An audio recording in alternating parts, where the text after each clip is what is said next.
ఈయన దేవుడేనా? పేదల ఇంటికి వెళ్తాడు, ఈయన దేవుడేనా? వ్యభిచారుల ఇంటికి వెళ్ళి స్వార్థ చెప్తున్నాడు, ఈయన దేవుడేనా? ఈయన దేవుడేనా? చాలా మందికి డౌట్ వచ్చేసింది.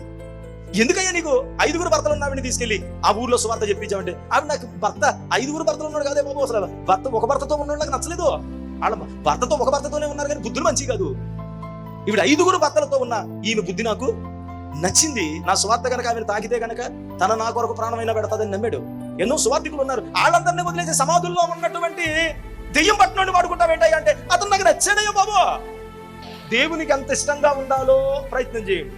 దేవుని ప్రేమను పొందుకుంటే దేవుడు నిన్ను ఒక్కసారి ప్రేమించాడా, ఇక నీ జీవితంలో దేవుని బిడ్డలారా ఇంకా దేవుడు నిన్ను వదలడండి. నీ కొరకు రాజ్యాలకు యుద్ధాలు చేసేస్తాడు, నీ కొరకు యుద్ధాలు చేసేస్తాడు, జనాంగాలను తరిమేస్తాడు, నీ కొరకు ఏమైనా చేసేస్తాడు. ఆయన ప్రాణం ఇచ్చినోడు ఏం చేయలేడు నీ కొరకు.